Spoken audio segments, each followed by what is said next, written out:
I might ask about that. I'm not sure. He's in the middle. I was assigned for the weekend's over, but I told her I'd be back, so I was going to take a picture of the stage before they put the table up. Oh well, I lost. I just saw her commission queue, and I happened to be standing at the table when she walked back. And I thought, I'm doing it now. Yeah, maybe do it at the lot, maybe.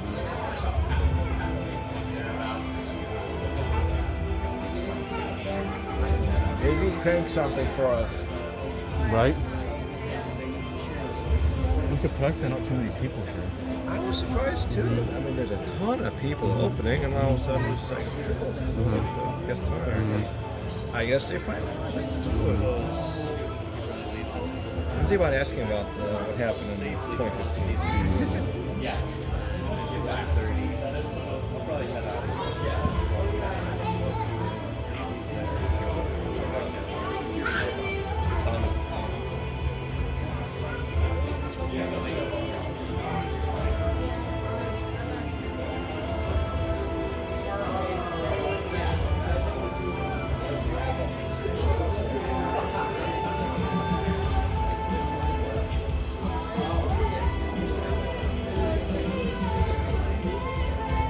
So that flag fell, it's still not propped up properly, but it's it looks all the way like up there. this. Oh, yeah. Not a big deal though. You think they'll be auctioning those off?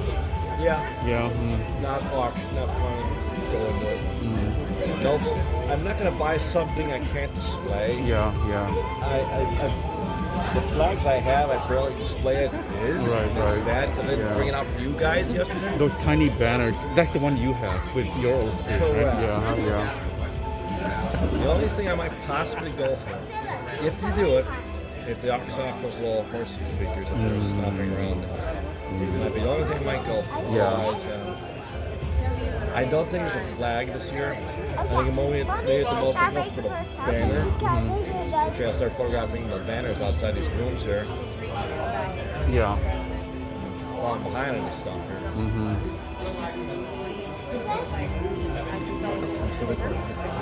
Other than running around, they'll be doing the lecture. You're not looking close enough. Oh. And one time I did this with a camera raised up high.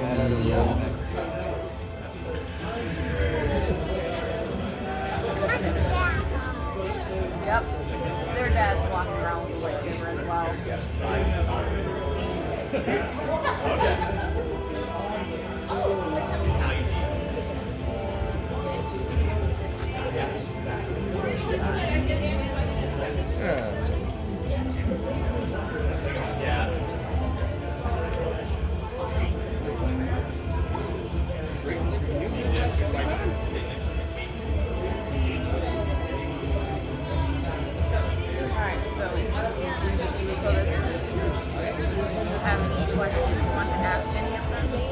Funny, I've run into Apple Geek about 3 times already today.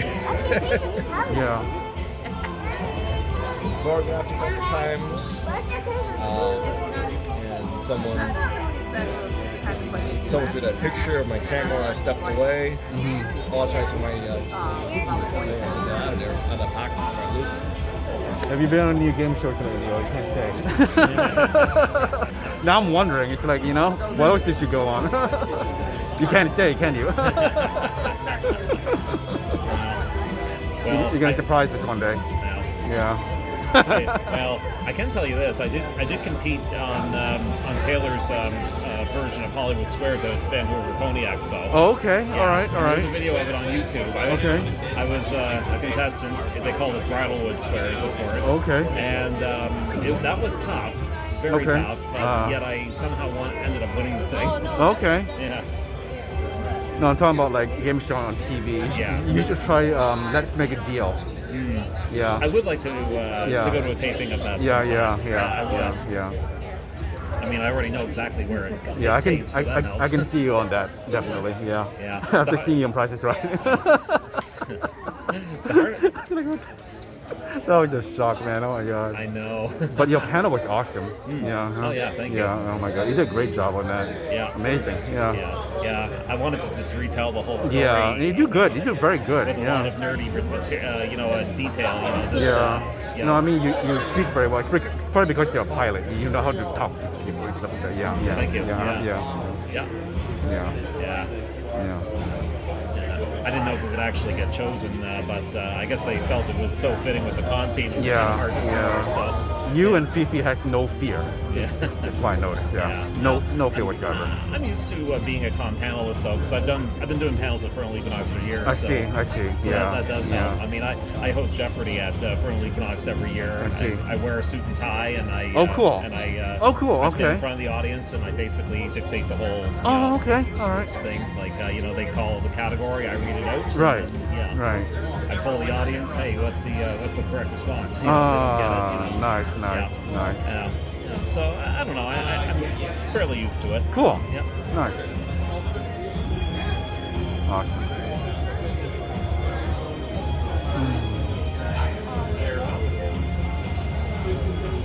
I like this arrangement they have this year. It's nice, huh? It really is. Yeah. The Renaissance, yeah. Yeah, it's funny about the Ren theme. It's like, Renaissance theme, like, and then it starts growing on you. And right. You see and when I saw this in preview, how this looked, and I just kind of like, it was more impressive on the screen than print sometimes. But I was like, wow, this actually looks pretty cool here. Right. Back in 2015, basically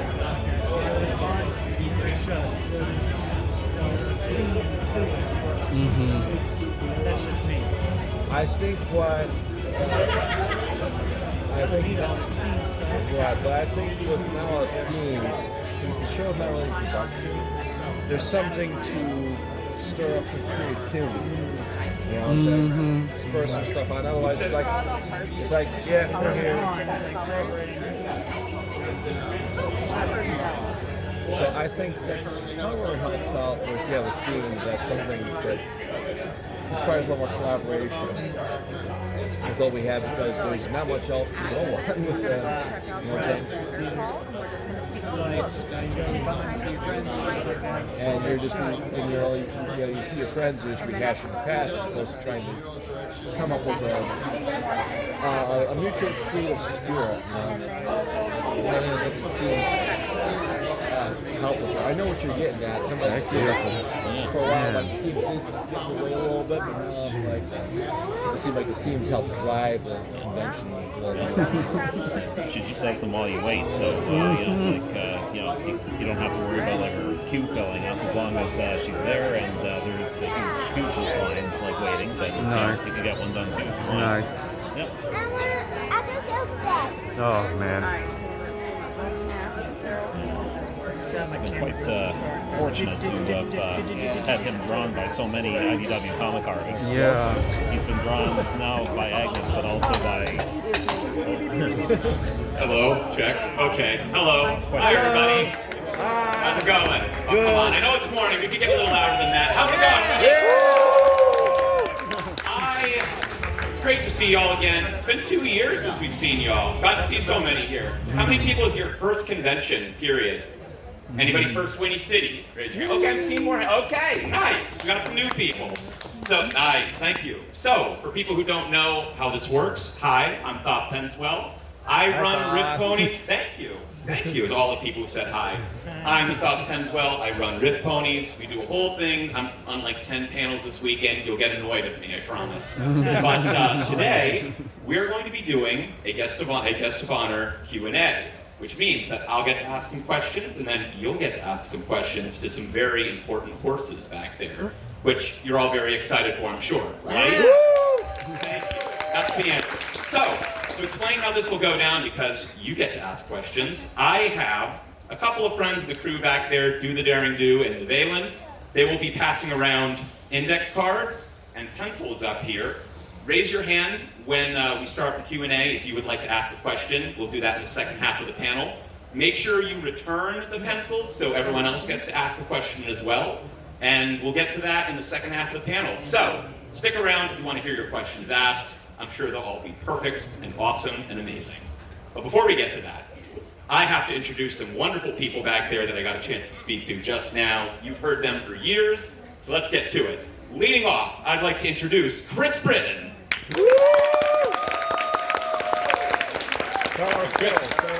I'd like to introduce Kazumi Evans. Yeah! I'd like to introduce Agnes Garbowska. Lauren Jackson. And last but certainly not least, Andrea Libman.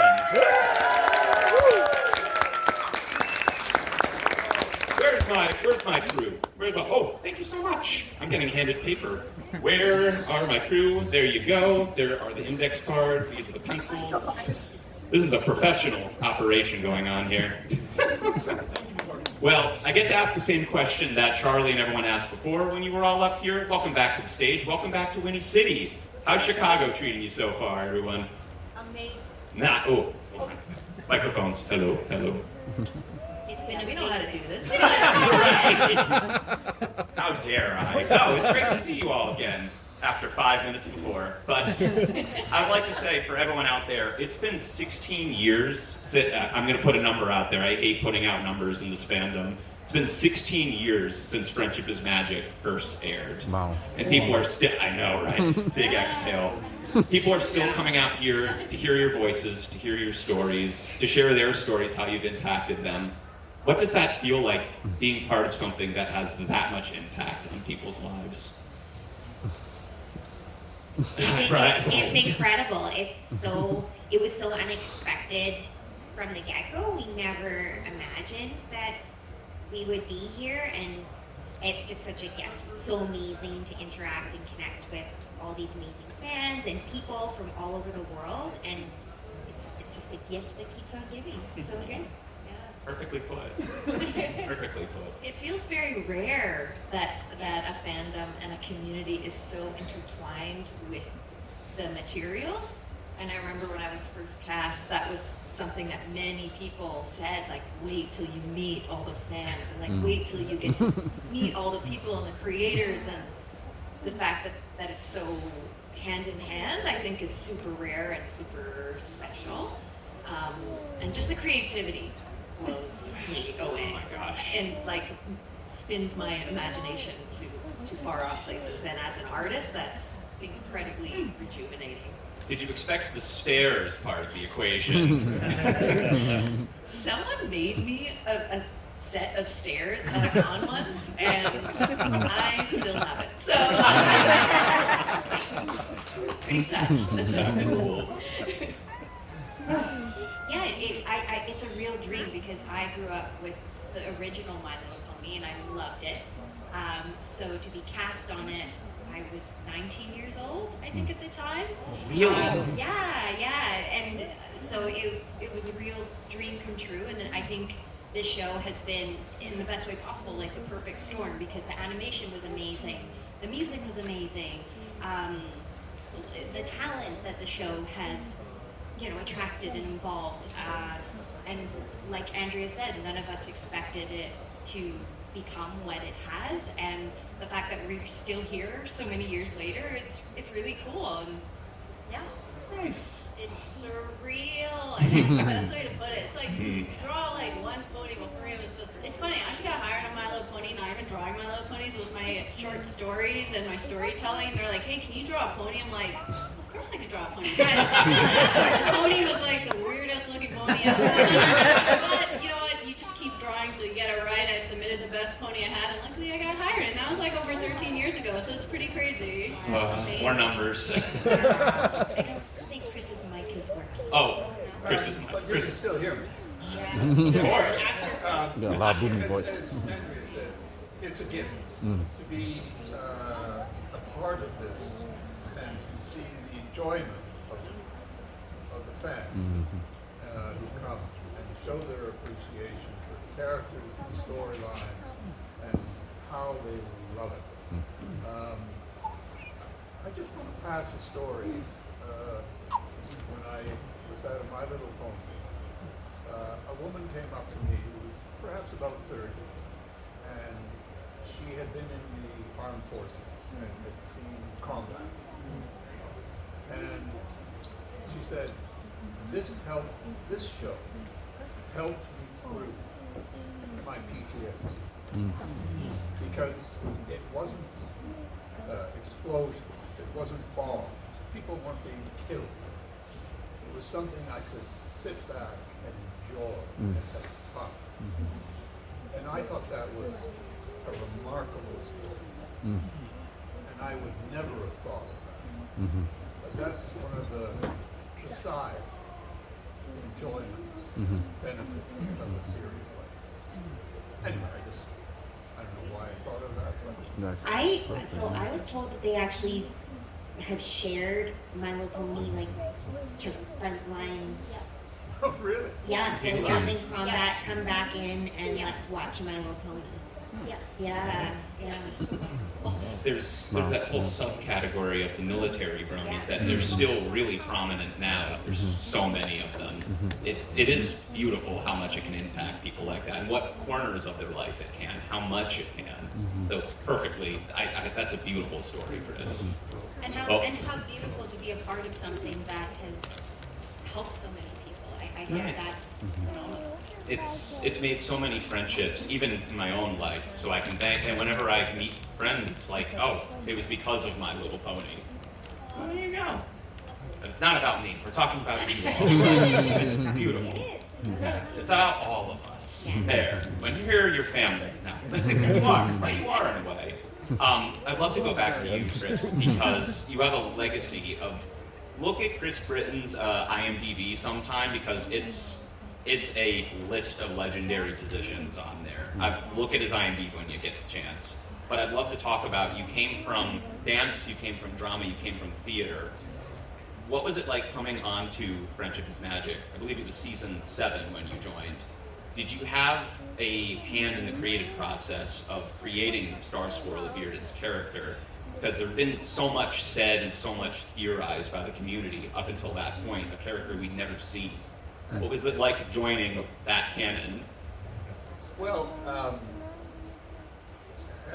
when you do animation, your guides are the text and the animated figure of the character. You see the drawing, and then you sort of depend on the director, and that sort of feeds into, when he says, no, try it this way, or have this variation, and then you reach the point where you hardly nail it. And that's, you feel that, yes, that's the character. And that's, the text and the actual drawing of the animated figure, those are the guides for voice actors now. I would also be remiss not to mention, because everyone knows I'm a big fan of trivia, a lot of trivia fans out there as well. Some of the legendary people you've worked with and legendary projects you've worked on. You've worked on projects directed by David Cronenberg, John Carpenter, worked with Marvel Comics. Where is the DNA? Is there any DNA that comes from those productions that come down to working in animation or voicing Mr. Sinister in X-Men in the 90s? He was in the X-Men 90s cartoon, or voicing Star Swirl. Where is the shared DNA between all of those projects? I started studying acting when I was 16, 17. I'm 77. So you've got 50 years of experience behind you. And, I'm still auditioning. I'm still working. Less so. Because at this age, there are just fewer roles. And the business kind of retires you. You don't necessarily retire from the business. My wife and I did 2 plays last summer, and we're going to do another play this coming January, a Samuel Beckett play. So we're still working, and it all feeds into, it becomes sort of instinctual, and you just depend on your own judgment. That's basically what you feel. Thrill will that play be in January? At the Chair Boards, Oh, great. Okay. Happy Day. Wonderful. You know the play? No. It's a murderous play. No Samuel Beckett. One thought does not follow another. Okay. And I only have maybe 20 lines. My wife plays Whinny, and she has hundreds of lines. And in the first act, she's buried up to her waist in a mound, in a sand hill, and then in the second act, she's buried up to her neck. Oh my gosh. And I'm behind the mound. You can see me, the back of my head, and I say a few words here and there, and then I come out of the way. Wow. Who's got the easier?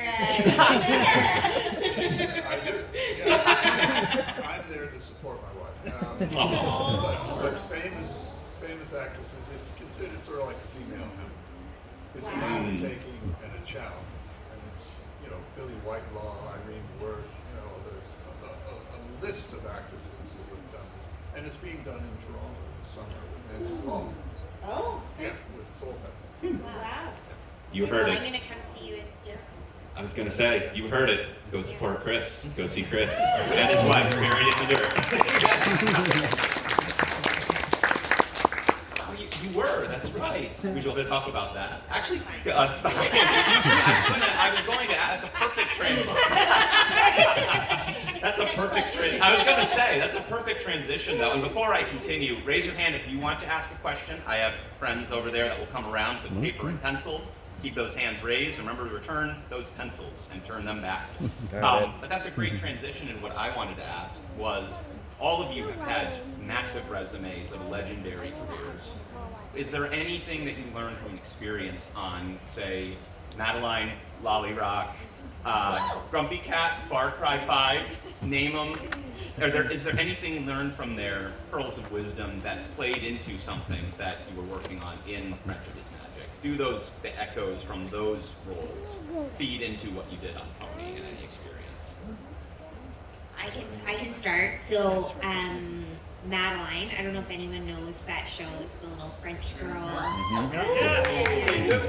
So I played Madeline, and that really prepared me. It was just a different time of recording back then, so we used to have a full rehearsal, especially for the singing, because the songs were, again, like really high production value songs, and we would have the composer would come in with the piano, and we were all kids, the little girls, and we would have so we would do the show on in the morning, and then we would have I think we did over 2 days. We would do the show, then we'd have a full rehearsal for a morning, and then a full afternoon record.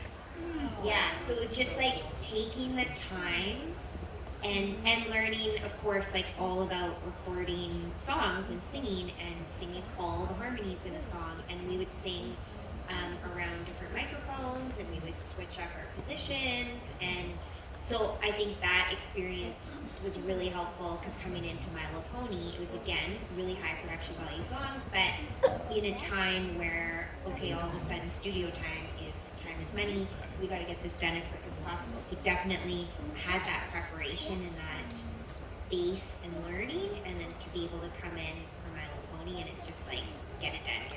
Right. But I think that foundation really helped. It was a learning experience then, in Yeah. that case. Oh, Yeah. I love that. Love that. How about you, Lauren? My Little Pony was my first voiceover gig ever.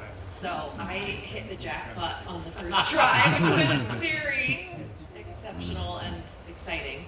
But I come from a theater background as well. And so I think the biggest thing for me was breath support and singing training, and having the actual instrument ready for these.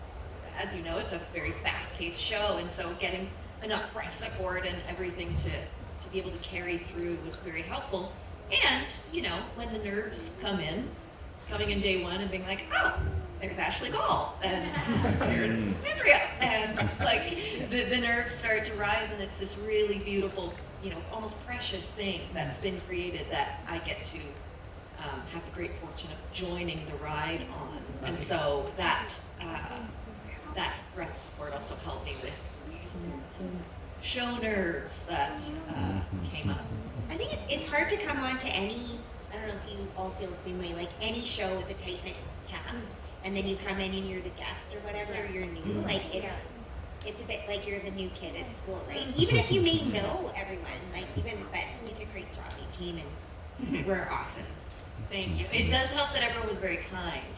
And I do always share this story of one day where I was getting really anxious and Terry was trying to get something out of me, and I was starting to feel like, I think I'm gonna cry. He was being very kind, but I was maybe a bit of a perfectionist, and Shannon Chan Kent took me into the bathroom, and she gave me one of those epic, like, rom-com style pump-up speeches. She was like, you're here for a reason, you got this, everyone's here to support you, and that was the vibe through the whole thing. Did she give you a snack too? A snack and a pep talk.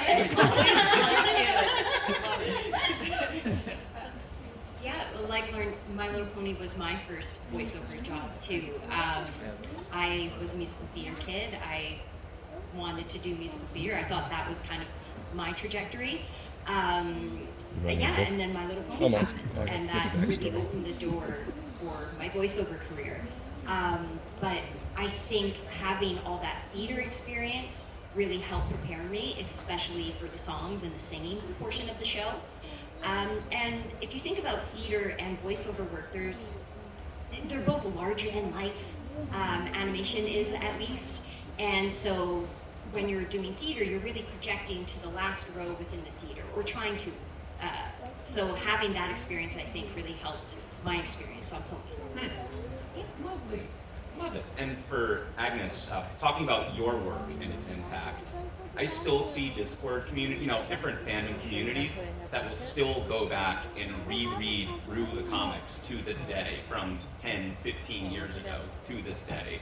I guess for you and for everyone else, what is it that makes the world of Equestria specifically still so comforting and connecting as someone who got to contribute to that field of that world? Wait, can I also answer the other question? Because this is actually kind of important for people who want to do art and artists, what I learned from Ponies. Certainly. Because Ponies isn't just about drawing cute little ponies. The thing that My Little Pony taught me, because it was my first consecutive gig, was really how to be reliable in deadlines. And the really cool thing is, guys, I can claim this, that in my 20 years of being an artist in comic books, I have never missed a deadline unless I spoke to an editor first to get permission to be late. And a lot of people want to be artists and work hard, and the biggest lesson which I took away was be reliable and hit your deadlines and learn to be a quick artist, but also provide quality work. And that actually helped me establish my art on other properties as well, because editors are like, hey, we know you're fast, we know you're good, and you can get this done. I'm like, heck yeah. So it's just a little advice for artists, but like what you could take away is it's such a magical community, a magical story. The thing is, Ponies, it's going on 16 years now? It's crazy, and it's still going strong. What's the takeaway from that? A good story, a good creative talent behind it, whether it's an animation, illustration, shows how longevity for a good property. Like, it's incredible. It's just, they did everything right. They hired the right people. And look, it's just, dude, it's just amazing. And look at the community everyone built. Like, I got a commission today where I'm drawing an OC, and I got the full backstory of the OC. You guys are creating your own universe in this universe. It's just the most brilliant and amazing thing, I think. Round of applause for yourselves in that regard.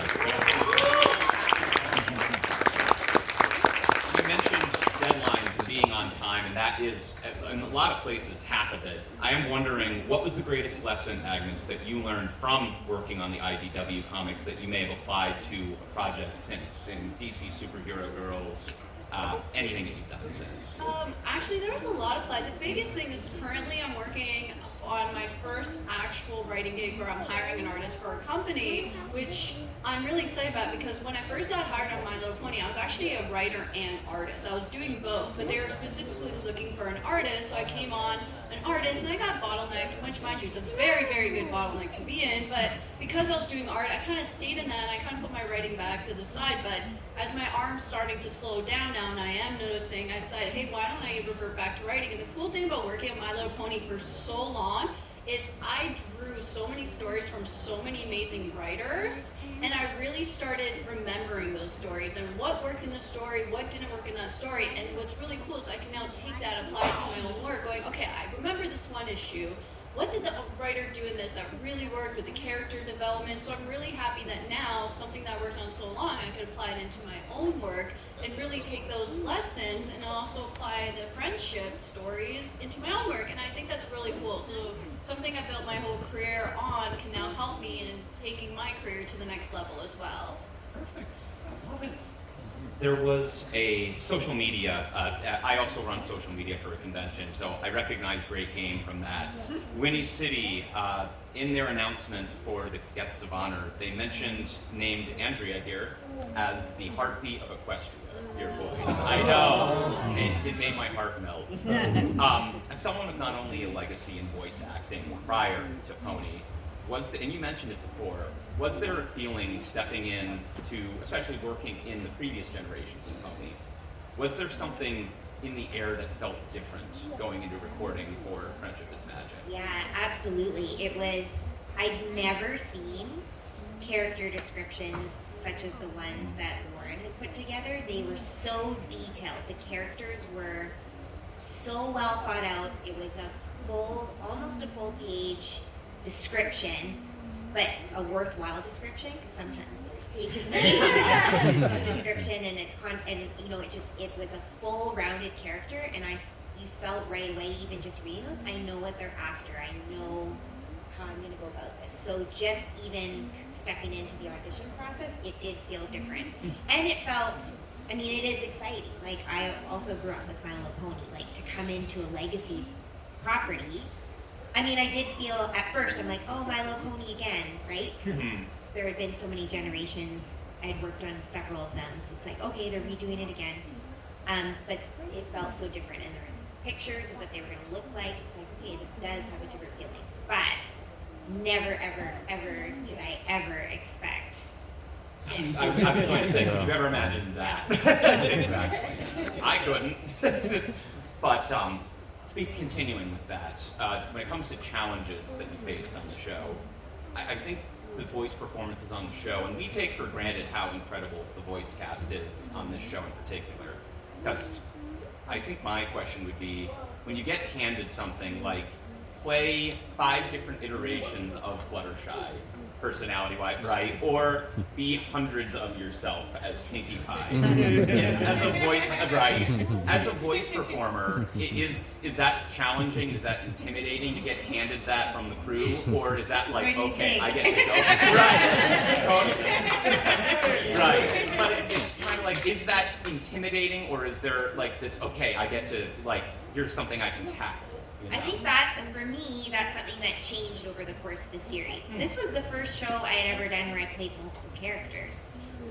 So that was a huge transition for me, and it felt really new to me. How do we keep them separated? And then as we went on and on, it's just like anything that you do, the more that you do something, the more practice, the better you get and the easier it becomes. So I'd say the episode that I mention a lot is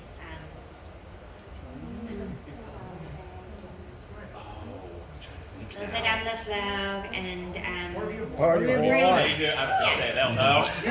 So that was a first big challenge, because it was like Pinkie Pie. So okay, I'm doing 2 characters in a show, and now Pinkie Pie is becoming 3 other characters. How am I gonna do this? And I was really nervous, and I don't really get nervous a lot. So I was nervous, and that was so difficult, and I'm so proud of how it turned out. Like, it had this feeling, and I think just from there I grew more and more. And I think in the beginning of the show, doing the 2 characters also, it's like, oh, maybe Andrea we can't throw her any other characters. And then as I improved and worked on things, it's like, no, I think I got more. I'm working on this. Throw me another character. I'm going to do this and that. And it just went from there. And then I did really feel able to tackle it. The one where there's hundreds of Pinkies was just exhausting. So so many takes. I've heard many stories told of that recording. Back to 2013 I think we Ponycon. need some more. It's just copy and paste. Oh. No, I love that you were still learning as you were going through Friendship is Magic. Like you mentioned before with Madeline, you're still learning throughout that career. I love that. So next, I would love to jump to Kazumi, another voice that deserves all the credit. Oh, much credit. Much more credit I guess my thought would be, you said it was your first, you were 19 when you joined the show. What was it like recording, obviously with Daniel Ingram, with much of the voice cast, with the singing performers? Did something feel special? What was the process that was involved in that? Did it feel special? What was in the air there on recording with Daniel? Oh, well, I mean, thinking back to the audition for My Little Pony, for when I went in for the singing voice, I originally actually went in for the singing voice of Twilight Sparkle. And the audition was in Daniel's apartment, and he had just a little keyboard and like a little music stand with like the lyrics and the music. It felt very informal. And I think, being 19, not very experienced, there was an element of ignorance is bliss. So I was just like, okay, cool, like I'm just gonna like sing. And as I was singing, he said, oh, actually I think, you'd be good for Rarity. And I was like, oh, okay, cool. Yeah. And we recorded, I think it was the theme song was my audition. And then, a few weeks later I found out I got it, and it was great. And I thought, listening to the sample, because what he would do is send a demo to my agent, and then I would learn off that, and then I'd go in and do the record. And the demos were really catchy, but I think at the time, as to Andrea's point before, none of us knew. I think, you can think to yourself, the material's really great, the scripts are really great, the characters are really great, but no one actually knows if the show will be successful or not.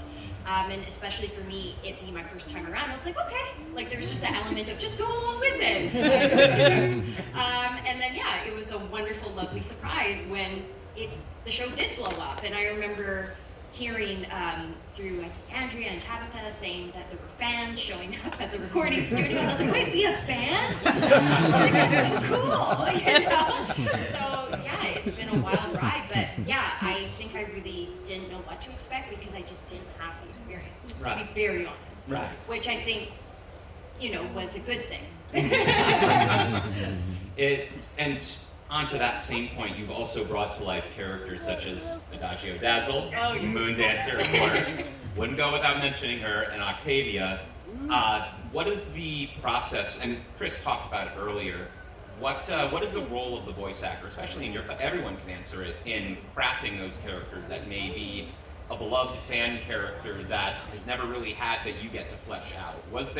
Did you play a part in the creative process there? Well, especially for Octavia, I didn't, again, ignorance was bliss, guys. I wasn't aware of how big within the fandom she was until after. So, again, you would get these pictures with a description, and they wanted like a British accent for her. And so, oh yes, a monster attack, lost. You just kind of look at the photo, and at least my process for animation is a lot. If you're given a photo, you're not always, but if you are given a photo, it's a real gift because you can either make yourself really small, like depending on maybe they have an accent or whatnot, or they're a villain. And you just looking at the photo, I just would try things out. I'm like, I think that's how that person would sound. Yeah, that's about right.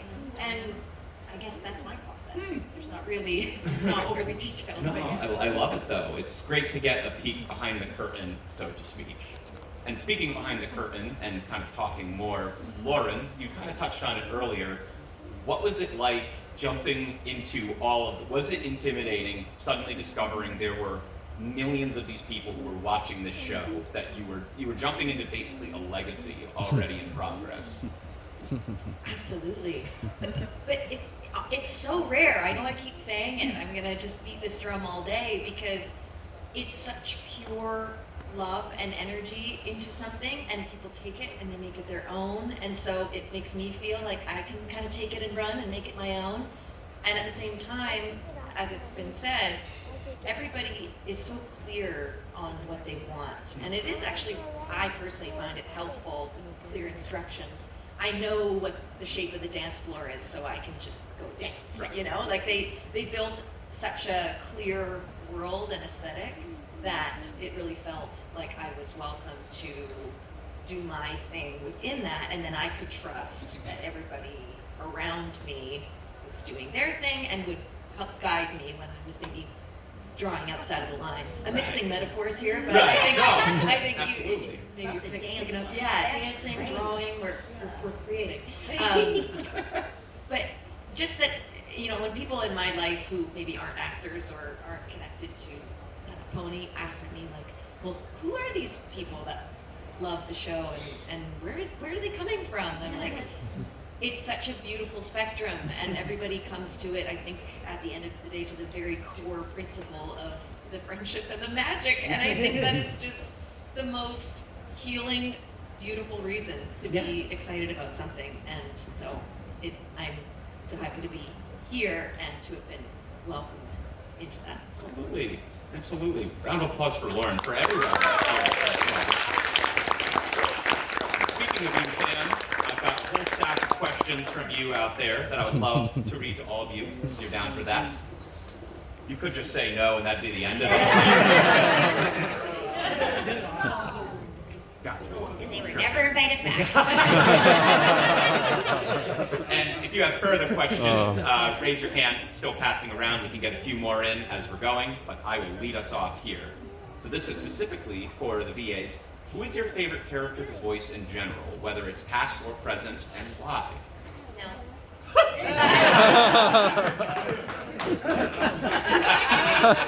They can also decline the question. They probably had to screen them first. And ponies, Yes, or anybody. I would say open the floor to anybody. It can be Pony and, that's perfectly fine. Well, I think within the world of ponies, definitely Adagio, I think, was. Because you guys did love playing a villain. And I think especially at that point in my career, I'd always kind of been cast as like the ingenue sort of role. So, you know, what do we do now? So it was really lovely to be thrown a villain and to be bad. It was really great. Felt really good. Might say a little bit about me, but anyway. Not you, Lauren. Well, it's funny. I don't know if I'm going to answer the question specifically, You're but I have an adjacent story, which was sometimes when we're recording and there's a crowd scene or there's an incidental character that they just need a quick voice for, they'll ask one of the actors to come up with a quick voice and pepper it in. And this was early days, and Terry was like, okay, and Lauren, can you read this one line? I think we were reacting to something that was falling from the sky.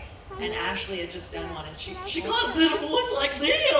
And so when it came to my turn, I was like, I also did a voice like this. And Terry was like, we can't have that again. Just, like, literally do anything else. But I couldn't, like, I felt so, like, I started to levitate off of that. It felt so immediate. I often will get a heads up, but sometimes it's just a quick toss. And it does feel like those moments where you're like, I'm going to rise to the occasion, and I just completely bit what Ashley called me. So we figured it out. But I've done that before too. We all have. Of course. Yes. They're like, why does your character have an accent? Because I got sucked in. and it's really hard in those positions when they're going around the room because you're really in a group record. And yeah, and then you're number 7, you're like, You're like, they did what I was going to do and you're out of ideas. So, yeah, it's hard. So not that character. What was the best advice you were given while working on MLT?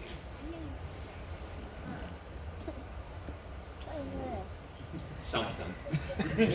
Whoever Hit your out there. deadline.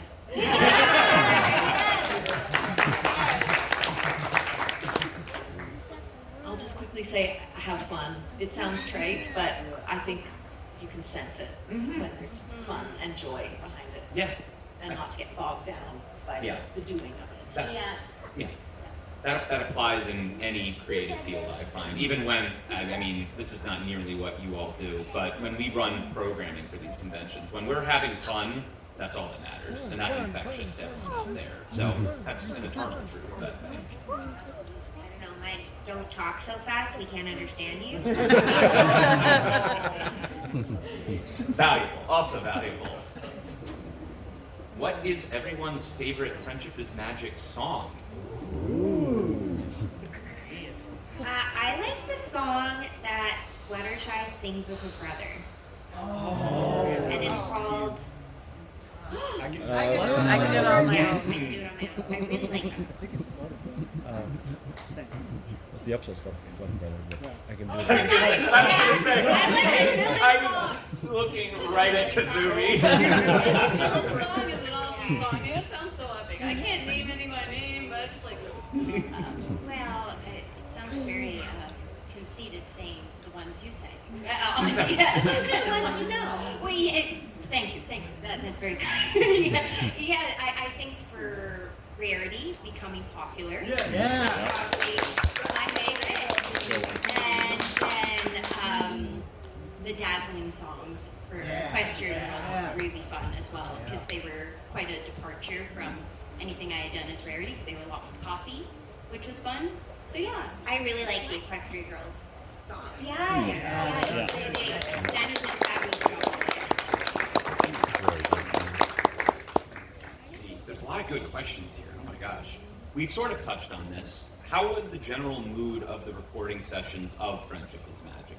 How did it vary between different projects that you've been involved on? I mean, it was, especially from the start of it, it's like full cast of women, which is very different. Cool, like different, no offense, Chris. Different vibes from other shows. From other shows that were typically it was you'd go into a show and you'd be the only woman. So to have a full cast of women was really cool, really great energy, and it just, I think, a very supportive environment, and also very, like, there's a lot of goofing off in animation, and I think it was just a bit more focused. Maybe I should stop. No. We're here to all talk. 16 years, they're still here. I remember when they introduced the Young Six, we had, I think, 20 people reporting that day, because it was such a big introductory episode with the Young Six and all their family members, and so we had people flying in and out, and generally what was so joyful for me about Pony was just how many people I got to work with in real life, because sometimes being a voice actor is very isolating, because you're at home and you're recording these auditions seemingly into the ether, and to be in community and to have that kind of old school radio play kind of bippy energy is so fun. My word of the day. It's the word of the moment here, I would say. Let's see.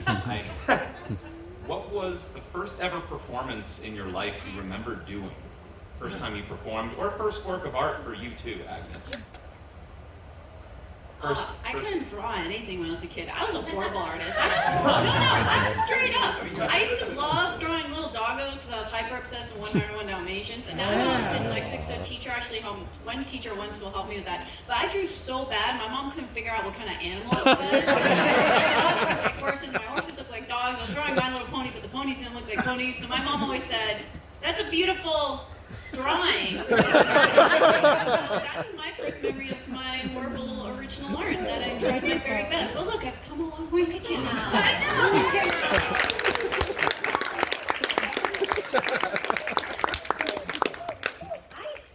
For me, it was performing on a cruise ship. When I was a kid, like, it was like for the kids club, and I think a part of the kids club that they had, you could sing a song or do whatever little talent you wanted to display. And for me, I sang Reflection from Mulan because I loved and still love that movie. And so, yeah, that was the first performance I remember as a kid, getting up on stage and singing.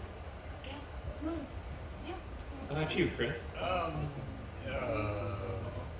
was about 17 and I was studying theater at night in Toronto, and I was part of a production of Ibsen's Rosmersholm, another light there. And then I would say the next one was when I was in university and I was asked to be in a professional production downtown of Oscar Wilde's Salome in my third year of the acting program. So I had to ask permission from the theater program to do that production, which they granted. And that was kind of a very special production for me.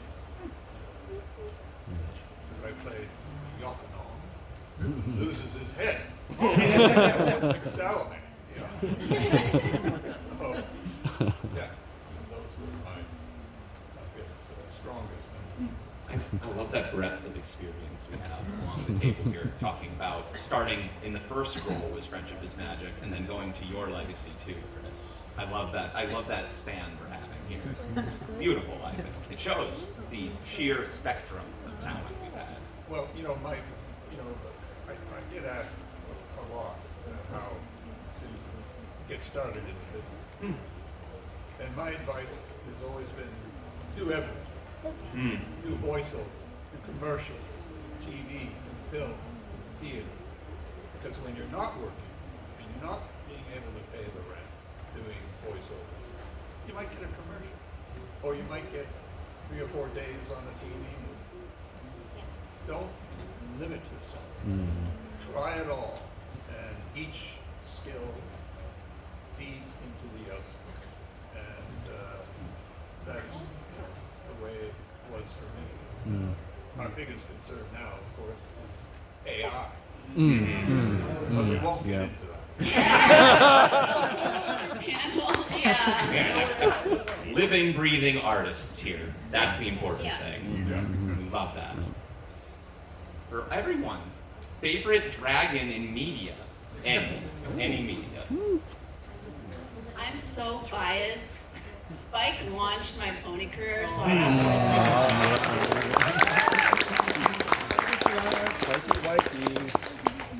I mean, I'm watching House of the Dragon right now. Okay.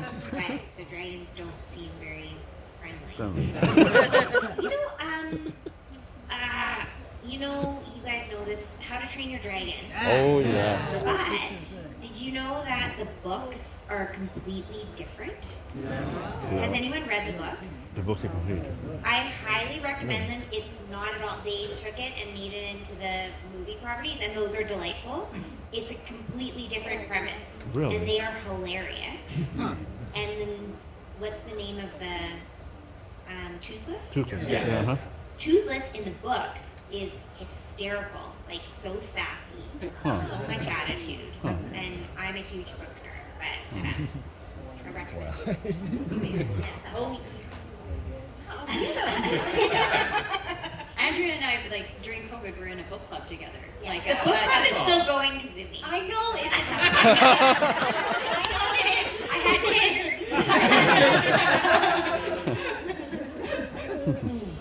Let's see.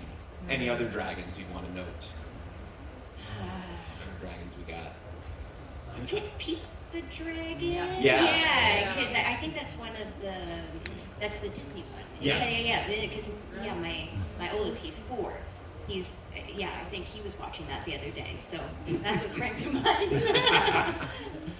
I have. No magic, right? Yeah, that is a dragon. Yes. You got I have. He lives by the sea. I have some inside baseball branded one here. Question for Andrea: did you blow out your voice voicing Saddle Rager? Oh, yeah.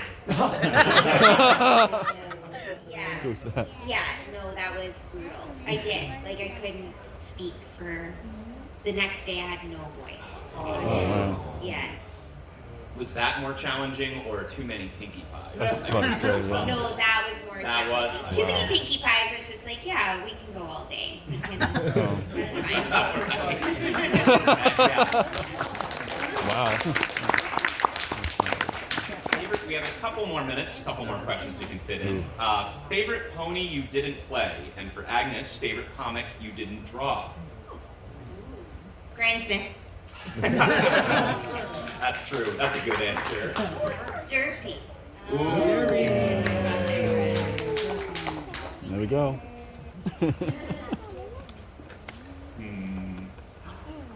Honestly, anything Andy Price drew, I really like. I don't know if I can pick a favorite, but I really like what Andy did with it. It's just the most original, especially with him and Katie Cook. Also, Boom Comics has a property for My Little Pony, and it'll be coming out. Just a little plug there for Comic Reader. I just love the feeling of doing Applejack's voice. Like, I love that, like, twine. Like, it's fun. Applejack. Any favorite characters, Chris? Any that you particularly like?